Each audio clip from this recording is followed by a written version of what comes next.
Hello दोस्तों, मैं शिव कुमार यादव अपने यूट्यूब चैनल पर आपका स्वागत करता हूं। आशा करते हैं कि सब आप लोग अच्छे होंगे। आज हम क्या करेंगे, ईवीएस के क्लास को आगे की तरफ बढ़ा रहे हैं, जिसमें से हमने क्लास के ईवीएस के लगभग 3 से या 4 क्लास देख चुके हैं। आज हम लोग इसके पहले की अगर क्लास की बात करें तो हमने कुछ पेड़ों के बारे में देखे थे, कुछ पौधों के बारे में देखे थे। तो आज जो हम लोग टॉपिक स्टार्ट करेंगे वो रेप्टाइल्स है, जिसे हम लोग बोलते हैं सरीसृप। ये प्राइमरी लेवल का ईवीएस है। 1 से 5 तक जो भी आपके एग्ज़ाम में क्वेश्चंस आते हैं, जो 15 मार्क्स के आपके होते हैं, वो यहाँ पर क्या होगा, कन्फर्म रहेगा। चलेंगे हम लोग इसे देखते हैं, पढ़ते हैं क्या क्या लिखा गया है। देखेंगे सरीसृप है क्या। यहाँ लिखा गया है सरीसृप, जिसे हम लोग बोलते हैं रेप्टाइल्स।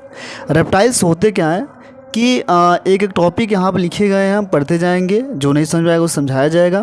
लिखा गया है कि इस प्रजाति के प्राणी धरती पर सड़क कर चलते हैं। ये हवा में सांस लेने वाले रीढ़धारी जंतुओं का समूह है, जैसे सांप, छिपकली, कछुआ, घड़ियाल, मगरमच्छ आदि सरीसृप के उदाहरण हैं।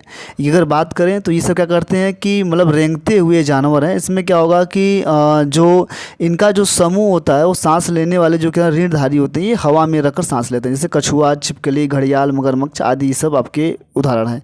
अगर हमको देखा जाएगा तो इसमें से आपको एक एक जानवरों के बारे में पढ़ना रहेगा।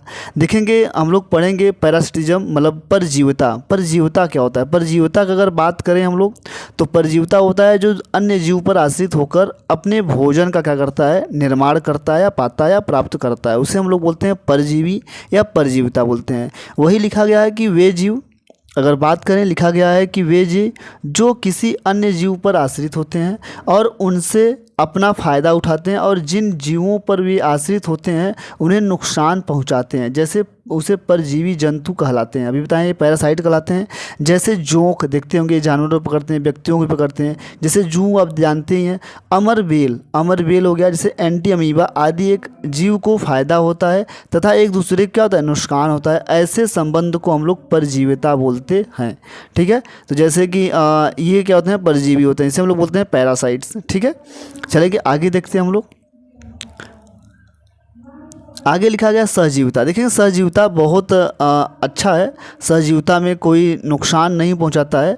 इसमें आप देखेंगे ये कह क्या रहा है कि सहजीविता में क्या होता है कि जब दो जीव या पौधे एक दूसरे पर निर्भर रहते हैं तथा एक दूसरे को लाभ पहुंचाते हैं, उन्हें सहजीवी कहते हैं।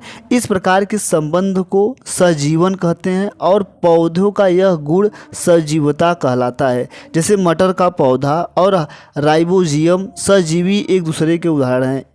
इसी प्रकार क्या होता है, इसी प्रकार अगर बात करें कि लाइकेन, इसी प्रकार लाइकेन में शैवाल, एल्गी और फफूंदी, ठीक है, सहजीविता के उदाहरण है। आई होप ये बात आपको समझ में आ गई होगी। चलेंगे आगे देखते हैं हम लोग। आगे देखेंगे चूहा के कुछ विशेषता पढ़ते हैं। चूहा देखने की क्षमता कम होती है, लेकिन इनके सूंघने, छूने और टेस्ट करने की क्षमता अधिक होती है। तो चूहे में आप लोग देखते होंगे, चूहे और गिलहरी कुछ ऐसे जानवर होते हैं जिनके दांत क्या होते हैं, बहुत तेज़ी से बढ़ते हैं।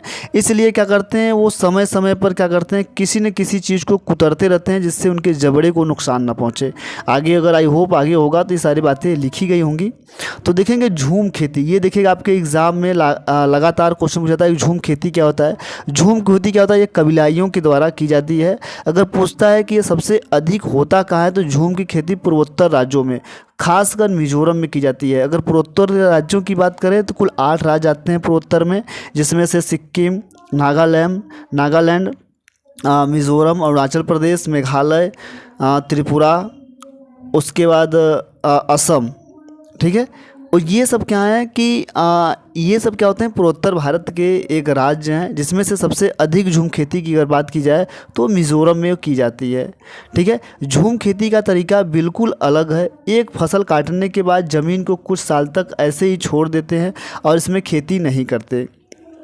इस जगह में जो बांस या जंगल उग जाता है उसे उखाड़ते नहीं, बस गिराकर जला देते हैं और राख ज़मीन में खाद का काम करती है, जिससे क्या करते हैं, वो झूम की खेती करते हैं। उसके बाद आगे देखिए लिखा गया है कि ज़मीन को जलाते हुए ज़मीन क्या होगा कि मतलब कि वहाँ के जो जंगल होंगे उसे जलाते हुए आसपास के पेड़ ना जलें और जंगलों को नुकसान न पहुँचे, इसका भी ध्यान रखना पड़ता है।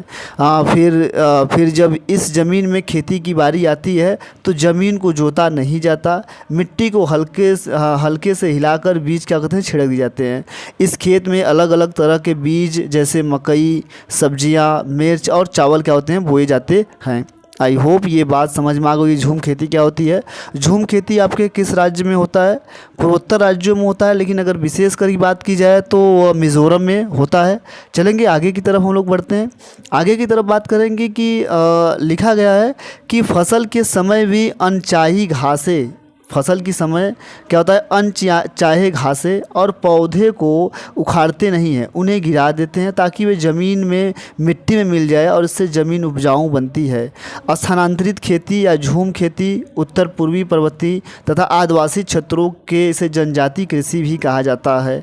जैसे सबसे ज़्यादा पूछा जाता है कि यह किस राज्यों में की जाती है, तो अगर बात करें तो यह होता है कुड़ुक। क्या होता है? कुडुक जो होती है, कुडुक जनजाति होती है जो कहाँ पाई जाती है? झारखंड में पाई जाती है। तो झारखंड की एक आदिवासी जनजाति है, इसे कुडुक भाषा में जंगल को तुरांग कहते हैं। जंगल को क्या कहते हैं? तुरांग कहते हैं। आई होप ये बात समझ आ गई। ये बड़ा इंपॉर्टेंट पॉइंट है, अब इस पॉइंट को ध्यान में रखिएगा।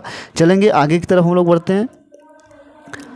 आगे की तरफ देखेंगे, लिखा गया है जंगल। जंगल की बातें क्या होता है कि जंगल अधिकार कानून 2007 के अनुसार जो लोग 25 सालों से जंगल में एक ही जगह रहे और यह कानून अधिकार देता है कि इस जंगल पर चाहे वह उगा सकते हैं, उन्हें हटाया नहीं जा सकता है। तो इसी आप लोग देखते होंगे कि जनजातियों के लिए एक अलग प्रावधान किया गया है हमारे संविधान में, उसकी बातें अलग करती है।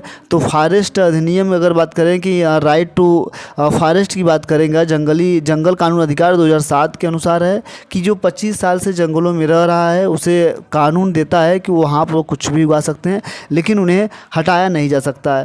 ठीक है, वही लिखा है कि जंगल का संरक्षण वहाँ की ग्राम सभा करती है। क्या करती है? ग्राम सभा करती है। खानों की खुदाई और बांधों का निर्माण करने से जंगल खत्म होते जा रहे हैं। ये आपको बात समझ में आ गया होगा कि जो बांधों की खुदाई चलती है, बांधों की निर्माण, खानों का खुदान, ये सब चलता है। जंगलों के जो निर्माण में था वो बाधा पहुँचाता है, जिससे जंगल खत्म होते जा रहे हैं। जंगल खत्म होते जाएंगे जिससे आपको ऑक्सीजन नहीं मिलेंगे, ऑक्सीजन नहीं मिलेगा जिससे आपको बहुत प्रॉब्लम उत्पन्न होती है। ठीक है, लिखेंगे, यहाँ लिखा गया बीज। कुछ सीड्स हैं, उस सीड्स को बारे में हम लोग पढ़ते हैं।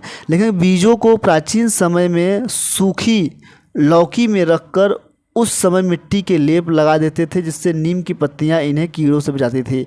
आपको अगर याद होगा तो अगर बचपन में आप देखते होंगे कि जो लौकी का जो होता था, लौकी था, उसे सुखाया जाता था, उसके अंदर से बीजों को निकाल लेते थे, उसके अंदर से क्या करते थे? बीजों को निकाल देते थे और थोड़ा सा छेद करके उसमें बीज रखने का प्रावधान करते थे, जिससे बीज रखते थे बहुत समय तक बचता भी था। उसमें मिट्टी का लेप लगा देते थे और उसमें कुछ नीम की पत्तियां डाल देते थे कि जिससे सीड्स खराब ना हो।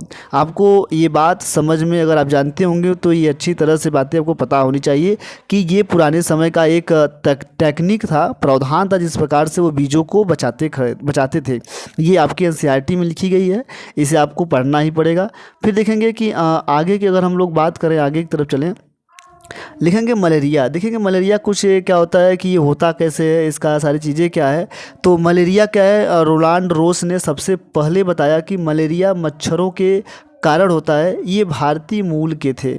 इनका पता उन्होंने सिकंदराबाद के अस्पताल में लगाया था। ठीक है, किसका लगाया था? मलेरिया का। मलेरिया जो होता है 1902 में उन्हें मलेरिया के लिए नोबेल पुरस्कार दिया गया। किसे दिया गया था? रोनाल्ड रोस ने। ये क्या थे? एक भारतीय मूल के व्यक्ति थे। अगला देखेंगे, पॉइंट से लिखा गया है कि मलेरिया बुखार के कपकपी और ठंड लगती है। मलेरिया मादा मच्छर के एनाफिलीज से फैलती है। ये मादा मच्छर के एनाफिलीज मच्छर से क्या होती है? फैलती है। ये आपको ध्यान रखना है, इस पॉइंट को आपको इंपॉर्टेंट करना है कि बार बार जो आपको क्वेश्चन आते हैं। चलेंगे आगे की तरफ देखते हैं।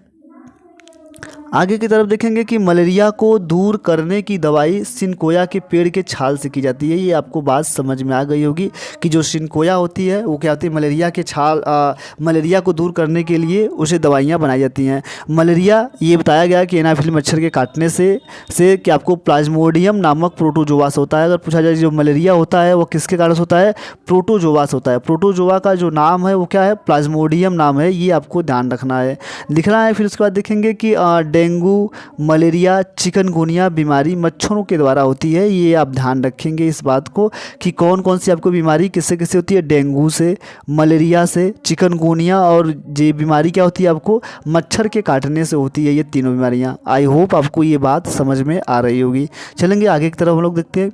आगे तो देखेंगे कि एनीमिया। एनीमिया क्या होता है कि ये क्या करता है कि आपके बॉडी में हीमोग्लोबिन की कमी कर देता है। जिसमें लिखा गया देखिए एनीमिया क्या होता है, हीमोग्लोबिन या आयरन की कमी कारण क्या होता है। यह वयस्क पुरुष में 18 से अधिक 14 से 18 डेसीलीटर होना चाहिए और वयस्क महिलाओं में 18 से अगर अधिक है तो 12 से 16 डेसीमीटर क्या होता है ब्लड होना या आयरन होने चाहिए। आई होप आपको बात ये समझ में आ गई होगी। चलेंगे आगे की तरफ देखेंगे। आगे देखेंगे कि आयरन के स्रोत क्या क्या हैं आपके। देखेंगे कि आयरन के स्रोत क्या क्या हैं। आयरन को देखेंगे कि सबसे पहले आप क्या करिए, आंवला खाइए जिससे विटामिन सी भी मिलेगा। गुड़ खाइए, हरी पत्तेदार सब्जियां भी खाइए जैसे पालक हो गए। देखेंगे टाका। टाका एक प्रकार का पदार्थ है जिससे क्या होता है, टाका क्या होता है कि ये वहाँ के स्थानीय बारिश पानी करने का इकट्ठा करने का एक स्थान है यहाँ। लेकिन टाका होता क्या है, ये टाका कहाँ चला जाता है, कहाँ था, राजस्थान में चला जाता है। यह कुछ लोगों को बारिश का पानी इकट्ठा करते हैं और ये खास तरह से बनाया जाता है जिसे टाका बनाकर। देखें यहाँ पर लिखा गया है ये कैसे कैसे आपको बनाया गया, रूफ पाइप, अंडरग्राउंडिंग, ये सब आपको ये फिगर्स दिया गया, फिगर्स को देख सकते हैं। आई होप आपको ये बात समझ में आ रही होगी। टाका क्या है, राजस्थान में। देखिएगा कुआं या बावड़ी जो कृषि खेत के लिए सिंचाई करते हैं। देखेंगे जो बावड़ी है वो सीढ़ीदार कुएं, देखेंगे यहाँ लिखा गया है सीढ़ीदार कुएं आपको बनाए जाते हैं। कुएं या बावड़ी जल भंडार तथा संरक्षण की पारंपरिक व्यवस्था के जल स्रोत के रूप में उपयोग होते हैं। आई होप ये बात समझ में आ गई। ये कहाँ मिलता है बावड़ी, ये भी आपको कहाँ है, राजस्थान में ही पाया जाता है। चलेंगे आगे की तरफ देखेंगे।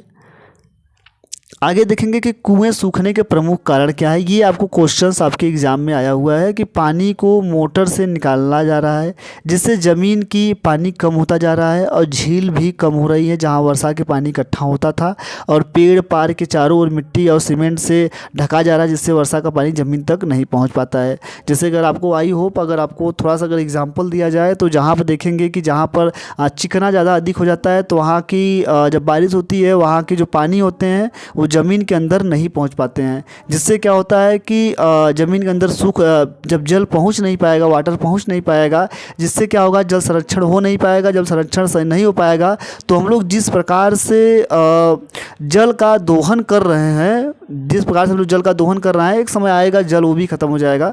जैसे जल है तो कल है, आप ये सारी चीज़ें जानते हैं। तो चलेंगे आगे की तरफ हम लोग देखते हैं। आगे की तरफ देखेंगे कि घड़सरी। घड़सरी क्या है कि सर मीन्स होता है यानी तालाब। आप लोग जानते हैं कि गाँवों के भाषा में ये क्या होता है, तालाब। देखेंगे तालाब होता है। इसे जैसलमेर के राजा घड़सरी ने लोगों के साथ मिलकर बनवाया था। इसके दोनों तरफ पक्के घाट, सजे हुए बरामदे और कमरे, बड़े बड़े हाल आदि थे। ये घड़सरी राजस्थान पर जाता है जिसका मतलब होता है तालाब। ये भी क्या होता है, जैसलमेर में मिलता है। तो ये आई होप ये आप पॉइंट को याद रखेंगे। चलेंगे आगे की तरफ देखते हैं हम लोग। आगे की तरफ देखेंगे मृत सागर। मृत सागर, ये आप पॉइंट को देखेंगे कि मृत सागर क्या है। ये इजराइल प्लस जॉर्डन, ये दो देश है, दोनों में लगभग क्या होता है कि सेम होता है, चाहे जॉर्डन चाहे इजराइल में होता है। ये वैसे तो सभी सागरों के पानी नमक होता है, लेकिन ये मृत सागर दुनिया का सबसे नमकीन सागर है। यह इतना नमकीन, लगभग 1 लीटर पानी में 300 ग्राम नमक होता है। मृत सागर में हमें ऐसे तैर सकते हैं जैसे आराम से लेटे हुए। आपको पता होगा कि यहाँ पर डेंसिटी अधिक हो जाती है। डेंसिटी जब अधिक हो जाएगी तो हमारा भार क्या हो जाएगा, कम हो जाएगा। तो आप आसानी से क्या कर सकते हैं, पानी में तैर सकते हैं। ये आपको पॉइंट यही बात बता रहा है। चलेंगे आगे की तरफ देखते हैं हम लोग। अलबर्नी को हम लोग कल देखते हैं, नहीं तो ज़्यादा बड़ा वीडियो हो जाएगा तो आपको भी ऊबन आ जाएगी। आई होप अगर आपको हमारी वीडियो अच्छी लगी हो तो हमारे चैनल पर नए हो तो हमारे चैनल को ज़रूर सब्सक्राइब करें और अपने दोस्तों के साथ शेयर करें। धन्यवाद, थैंक यू सो मच।